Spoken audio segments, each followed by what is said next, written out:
সমবয়সী, আমি প্রত্যেক দিন বলি সমবয়সী ভালো হতে দেন, এটা গুরুত্বপূর্ণ। কোন মানুষের জীবনের সবচেয়ে বড় অভিশাপ একটা অসৎ বন্ধু। সমবয়সী যদি খারাপ হয়, এই ছেলে আর জীবনে ভালো হয়ে উঠতে পারে না। এটা বড় সংজ্ঞা।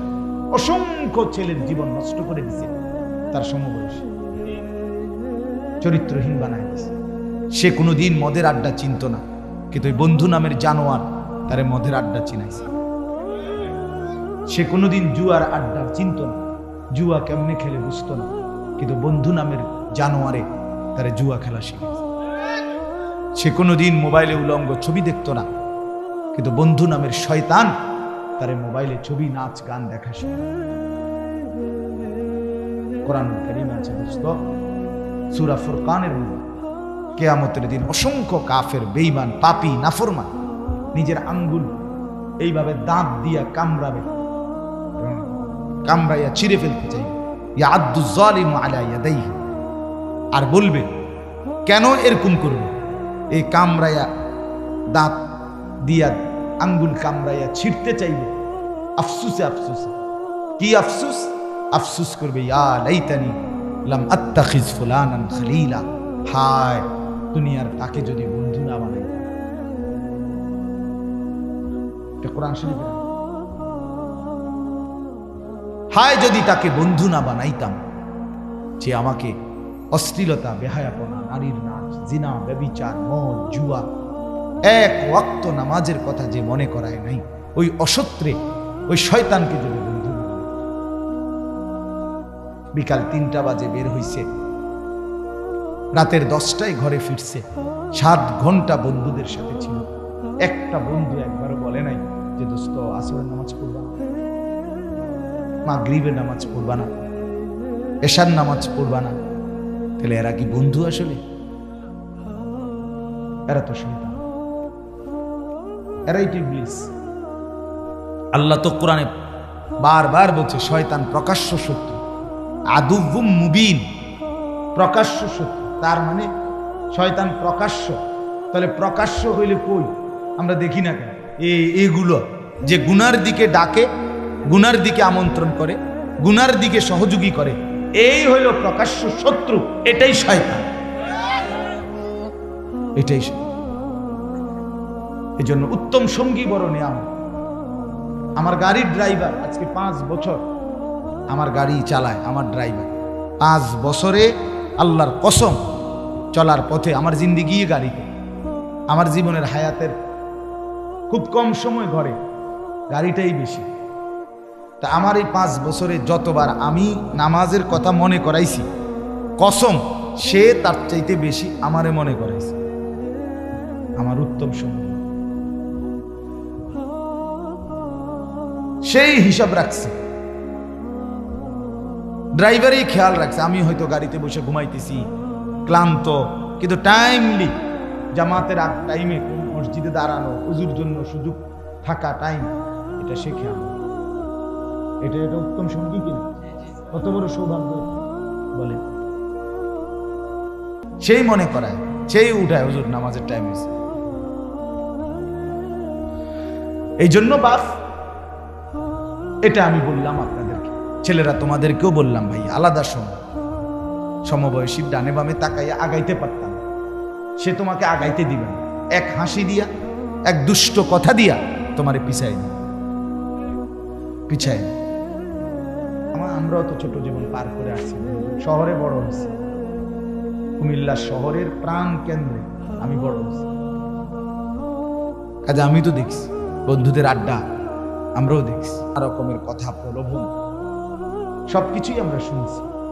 এমন একটা যৌবন, ছোট্ট কাল, 16 বছর, 18 বছর, 22 বছর, 20 বছর আমরাও পার করে আসছি। আমার মনে আছে সব, আমার প্রাইমারি স্কুলের স্মৃতি আমার পুরো মনে আছে, আমার মাধ্যমিক লেভেলের স্মৃতি আমার মনে আছে, পুরোপুরি খেয়াল আছে। এই জন্য উত্তম সঙ্গী বড় নিয়ামত, যে গুনার দিকে ডাকে, ভালো কাজের কথা মনে করায়। রাসূলুল্লাহ সাল্লাল্লাহু আলাইহি ওয়াসাল্লামকে জিজ্ঞেস করছে সাহাবী, ইয়া রাসূলুল্লাহ, উত্তম সঙ্গী কি? নবীজি বলছে 3টা গুণ আছে যার মধ্যে। কয়টা গুণ? মান যাক্কারাকুম বিল্লাহি রুইয়াতু, যাকে দেখলে আল্লাহর কথা মনে হয়, উত্তম। 2 ওয়া যাদা ফি ইলমিকুম মানতিকু, যার কথা শুনলে নিজের জ্ঞান বাড়ে, ইলম বাড়ে। 3 ওয়া যাক্কারাকুম বিল আখিরাতি আমালুহু, যারা আমল দেখলে আখিরাতের কথা মনে হয়। হাদিস রাসূলুল্লাহ সাল্লাল্লাহু আলাইহি ওয়াসাল্লাম বলে, যাকে দেখলে আল্লাহর কথা মনে পড়ে, যার কথা শুনলে কোরআন সুন্নাহর জ্ঞান বাড়ে, যার আমল দেখলে কি মনে পড়ে? আখিরাত, সে উত্তম সময়, সে উত্তম সময়। নবী সাল্লাল্লাহু আলাইহি সাল্লাম বলেন, লা তুসাহিব ইল্লা মুমিনা, মুমিন ছাড়া, ইমানদার ছাড়া, নেককার ছাড়া কাউকে সাথী বানায় না। সাথী এন থেকে কোম্পানিগঞ্জ এই কদ্দুরু সিটারের লগে যাইও না, এই সিটারে এনের ভিতর তোমার অনেক খারাপ কথা বলে। এখান থেকে কোরবানপুর এই অসিব্বর লগে যাইও না, একলা হাঁটো, একলা হাঁটো। হয় তোমারে বলবে দোস্ত আইডিয়ার জন্য, জানার জন্য তো বেটা বিড়ির ভিতরে কি তাই কমপক্ষে জিনিসটা তো কমপক্ষে তো জ্ঞান থাকা দরকার, এই হিসাবে একটা টান দিয়েছে।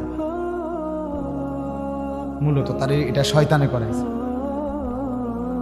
কথা বুঝেন না? এই তারে ফান্দে ফেলে দিল।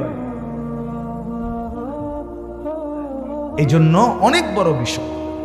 আজকে যারা বাবা মা আছেন আপনারা বুঝতেছেন না, আপনারা মনে করতেছেন কিছু টাকা দিতে পারলে, আর মারা মনে করতেছে কিছু রান্না বান্না করে দিলেই সন্তান মানুষ হবে। না রে বাপ, মাঝপথে অনেক শয়তান তারে নষ্ট করে দেয়, চলার পথে, রাতে, দিনে, বিকালে, সকালে। বাপটা চায় ওরে যদি আমি সামনাসামনি করি আলগা, আমাদের ছেলেরা এখন বড় মোবাইল দিয়ে কি করে আমরা চিৎকার করে কান, এমনি কখন যাইতো না কথা মাইক দিয়ে। জঘন্যতা কোথায় আপনারা জানেন না,